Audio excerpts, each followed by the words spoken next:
గత సంవత్సరం తిరుమల తిరుపతి దేవస్థానంలో జరిగిన కుంభకోణం గురించి దర్యాప్తు జరపాలి.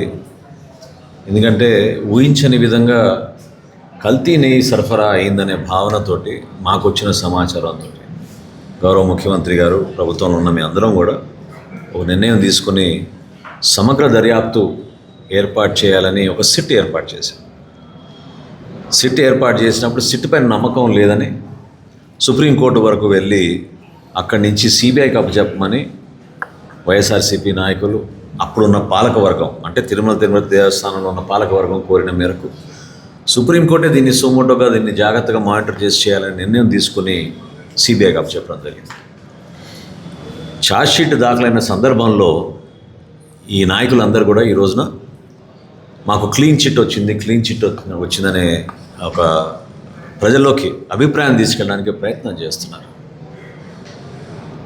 వీళ్ళు గతంలో 5 సంవత్సరాల్లో చేసిన అరాచకాలు ఏ విధంగా తిరుమల తిరుపతి దేవస్థానంలో పరాకాష్ఠకు చేరిందో, భక్తుల మనోభావాలను ఇబ్బంది పెట్టే విధంగా ప్రజలు ఏదైతే ఒక నమ్మకంతో ఏ గుడికి వెళ్ళినా స్వామివారి ప్రసాదం అంటే పవిత్రమైన ప్రసాదంగా భావించి మన ఒక్కరమే కాదు 10 మందికి మనం పంచాలని ఆలోచనతో మన ప్రజలందరూ కూడా ఉపయోగపడే విధంగా అంత దూర ప్రయాణం చేసుకొచ్చాం. కాబట్టి ఇంట్లో ఉన్న కుటుంబ సభ్యులకి, బంధుమిత్రులకి అందరూ కూడా ప్రసాదాలు పంచుతాం మనం.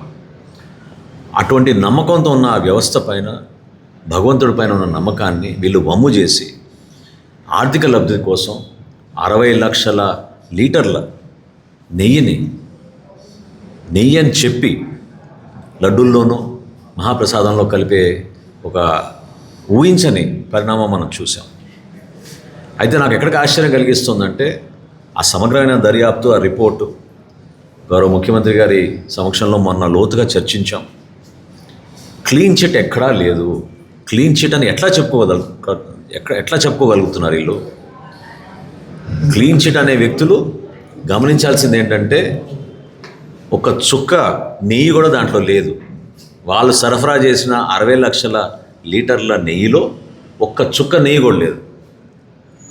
మొత్తం కెమికల్ రసాయనాలతోటి కలిపి ప్రజల్ని మభ్యపెట్టి మోసం చేసి 233 కోట్ల రూపాయల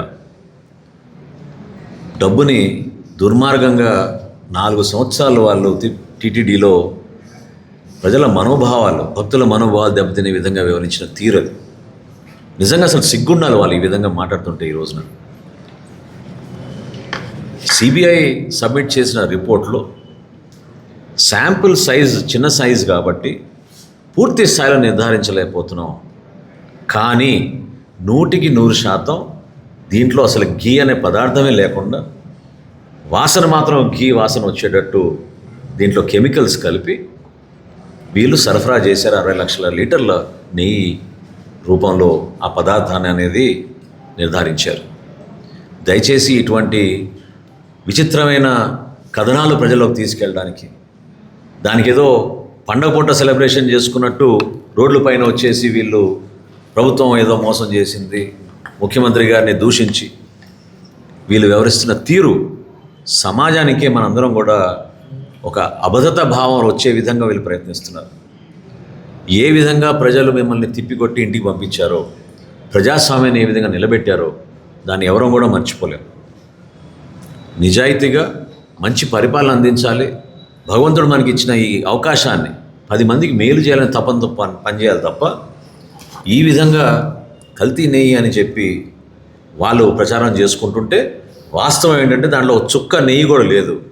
60 లక్షల లీటర్ల ఏదైతే సరఫరా చేశారో ఆ 4 సంవత్సరాలు దాంట్లో ఎక్కడ కూడా నెయ్యి అనే పదార్థం లేకుండా, కనీసం పాలు కూడా కొనకుండా కెమికల్స్ తోటే వాళ్ళు తయారు చేసి ఈ విధంగా రాష్ట్ర వ్యాప్తంగా కాదు, దేశవ్యాప్తంగా, ప్రపంచవ్యాప్తంగా వెంకటేశ్వర స్వామి భక్తుల్ని వాళ్ళ మనోభావాలు దెబ్బతినే విధంగా వీళ్ళు వ్యవహరించారు.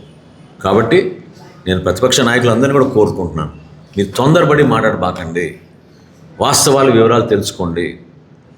ప్రభుత్వం చిత్తశుద్ధితోటి ఒక పారదర్శకంగా ఎంక్వైరీ చేసినప్పుడు కోర్టు ద్వారా జరుగుతున్న ఈ ఎంక్వైరీ సిట్ రూపంలో కానివ్వండి, సిబిఐ రిపోర్ట్ కానివ్వండి, అవి ప్రజల్లోకి అందుబాటులో వచ్చినప్పుడు ప్రజలే దాన్ని అర్థం చేసుకోగలుగుతారు.